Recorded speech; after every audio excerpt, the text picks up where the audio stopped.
Your journey kicks off in a humble hidden nest somewhere in the muddy swamps of northern Australia. When you emerge into the open, the first thing you see is one, two, five, no, nearly 40 siblings here. What a massive family. A shadow looms over you. Wait, it's your mom. Maybe she's here to give you a warm welcome to the world. Ow. It seems she doesn't plan to eat you. That's just her creative way of transporting you all to the water. You take a flying leap into the shallow water and start swimming for the first time in your life while mom goes back to fetch the rest of the brood. What a loving, hands-on mother. Oh boy. Some of your siblings get snapped up before they even get a chance to doggy paddle. Seems like the neighborhood isn't exactly welcoming. Predators are everywhere. You quickly dive underwater, following a few of your remaining siblings. Your long, slender body makes you almost invisible in the murky depths. That's when you realize you've got an edge over all the other swampy predators. Your color. That grayish-green hue blends perfectly with the reeds, and the second thing is that you can hold your breath underwater for up to 2 hours. Mom returns with another batch of siblings, only to find the swamp's unofficial buffet has taken out half of your first group. Only you and 7 others make it. Let's see how this new batch fares. Mom does her best to fend off intruders, but when you've got dozens of tiny snacks wriggling around in a swamp full of predators, it's no cakewalk. A few intense minutes pass and your mom finally secures the area, but not before losing 80% of her kids. And guess what? You're one of the lucky ones. So far, anyway. You cautiously slink off to hunt for some tiny fish to fill your tiny stomach. Or maybe that bug over there would be a better choice. Crunchy. The first days of your life are spent swimming in your mom's swamp, hunting whatever fits in your mouth. Bugs, tiny fish, and even the odd tadpole. Mom keeps an eye on you, but she's not a full-time mom. If a bird swoops down to grab you as a quick snack, it's up to you to dodge or become dinner. This has already happened to some of your siblings who entered the swamp with you initially. As for others, they were devoured by those lizards that occasionally visit the swamp when your mom goes out hunting. Useless, Mom. 6 months later, you've leveled up to your juvenile phase. You're bigger, bolder, and staking your claim to your little patch of riverbank. It's not much, but it's home. Your 5 surviving siblings are doing the same, each fiercely guarding their little zones. But sometimes, one of them dares to sneak in through the window to hunt in your territory. That's when the fun fights begin. Not for you, but for the other siblings who sit and watch the show. The fights usually don't end in death, but these wounds are enough to leave you in pain for 2 days. By the way, your diet's had an upgrade. You've moved from kitty snacks to more satisfying fare. Crabs, fish, and frogs. If it moves and fits in your jaws, it's dinner. Oh, and did I mention your ultimate superpower? No, not that. It's your skin, covered in tiny super-sensitive dots that let you feel water vibrations from up to 65 feet away. Basically, you're rocking an internal surveillance system that can detect nearby dangers or potential feasts.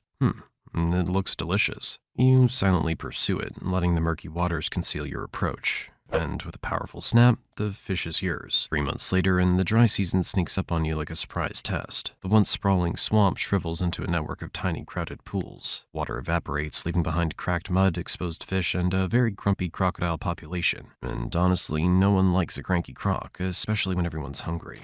Food becomes an elusive treasure. Your diet takes a nosedive in quality as you scrape by on whatever you can find. Oh, look there. That little fish might do the trick.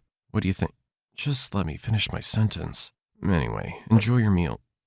Oh, your brother swoops in and steals it straight from your jaws. You glare at him, too tired to retaliate, and sink into the muddy water, grumbling to yourself. Starvation never looked so petty. As if that weren't bad enough, the adult crocodiles start moving in, claiming the remaining waterholes and taking whatever prey they want. Don't worry, you're not even worth a glance to them. Unless they're hungry. Hold on. There's a massive adult that glides into your pool. You hold your breath and retreat to the farthest, shallowest corner, praying it doesn't decide you're worth the effort. It doesn't, but the close call leaves you shaken. Oh, he left. Maybe he was searching for a big meal and couldn't find it here. Anyway, you can breathe now. 2 years fly by, and look at you now. 6.5 feet long and rocking that juvenile saltwater crocodile vibe. But this new size comes with a downside. Hiding under branches is no longer an option. You're far more visible now, making you an irresistible target for every predator in the area. So it's time to pack up and leave. Time to find a new place with fewer predators and, unfortunately, fewer feasts. Sure, it's not exactly a glamorous trade-off, but at this stage of your life, you're not picky. You'll take whatever you can get, as long as it doesn't come with teeth aimed at your neck. Your goal now is a territory that's less attractive, less comfortable, and of course has fewer prey. You might wonder why these odd specifications. It's to ensure that the bigger crocodiles won't come near this area, giving you a much safer environment. Alright, let's see what we have here. This is your current location.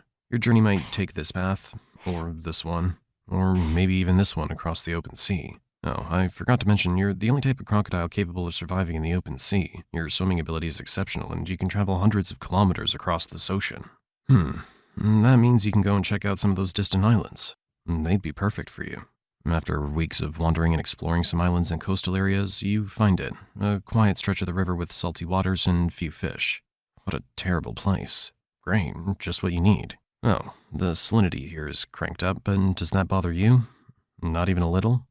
That's because you're the only crocodile with specialized glands that excrete excess salt, allowing you to handle any level of salinity with ease. This makes you one of the very few reptiles capable of thriving in salty marine environments, from estuaries to open oceans. Life settles into a routine. You hunt by stealth, letting your sensory organs guide you to the slightest ripples of movements. Oh, there's a rodent strolling rudely through your new territory without asking permission. Time to teach it how to knock before entering. A quick dash, a powerful snap of your jaws, and good work. 12 years pass and you've reached maturity. You're now 13 feet long and weigh around 1,000 pounds. That means the prey here isn't enough to sustain your massive appetite, and you're itching for a change. The larger, food-rich areas nearby are calling your name, but they're occupied by some serious heavyweights.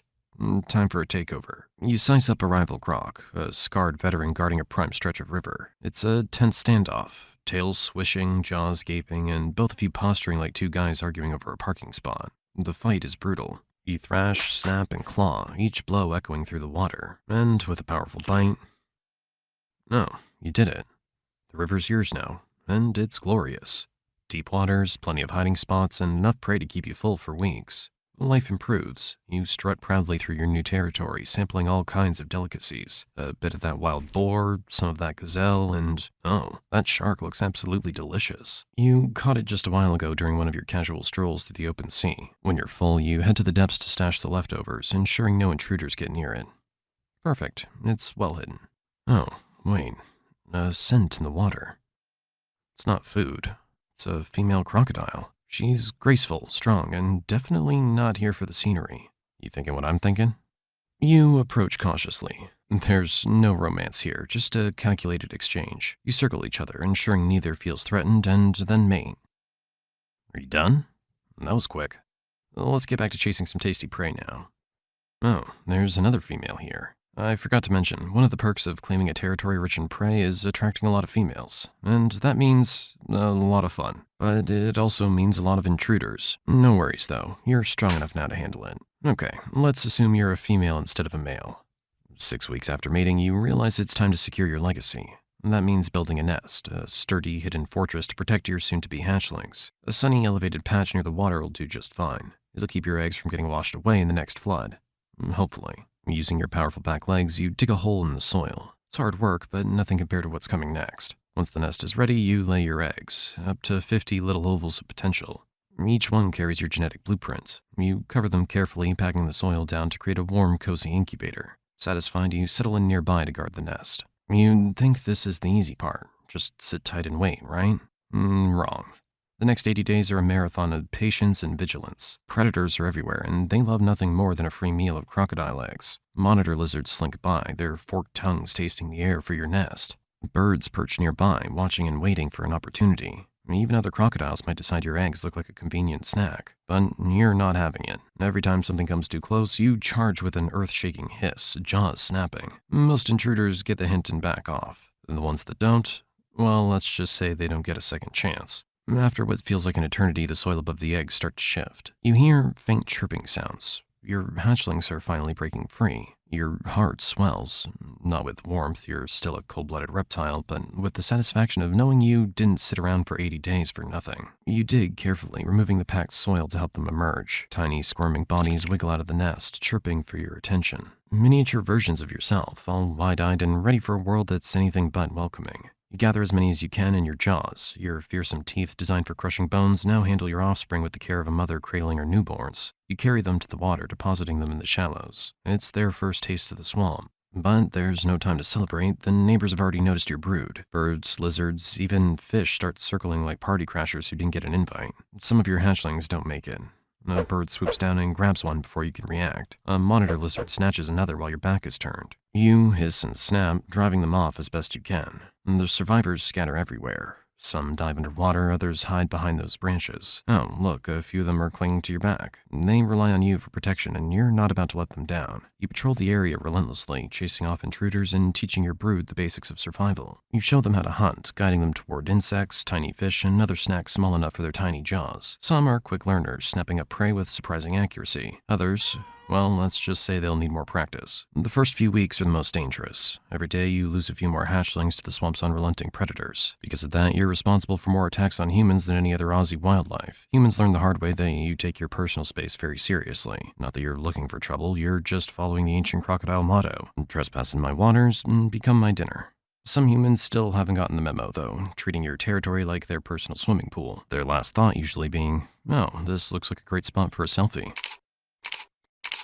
By the end of the month, only a handful of your hatchlings remain. They're stronger now, faster, and starting to explore the swamp with more confidence. You keep a watchful eye on them, but you know your job's almost done. One day, as the sun sets over the swamp, you watch your remaining hatchlings paddle off into the murky water. They've grown, they've learned, and now they're ready to start their own journeys. You don't call after them or try to follow. That's not the crocodile way. Instead, you sink beneath the water, letting the currents carry you back to your territory. Your legacy's out there now, carving its own path in the swamp. And you're ready for whatever comes next.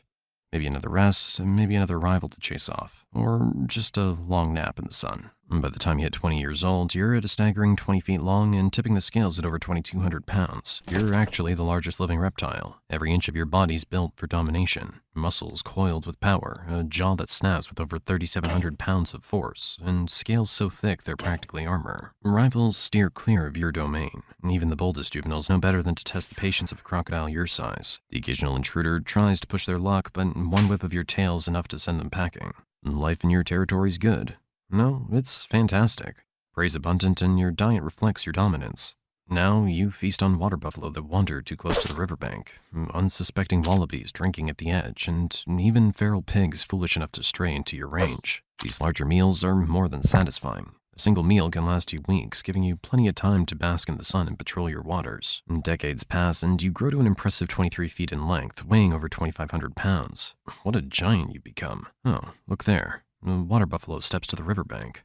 Great timing. You were starting to feel the hunger setting in already. You lunge, you thrash through the water, but wait, something's different this time.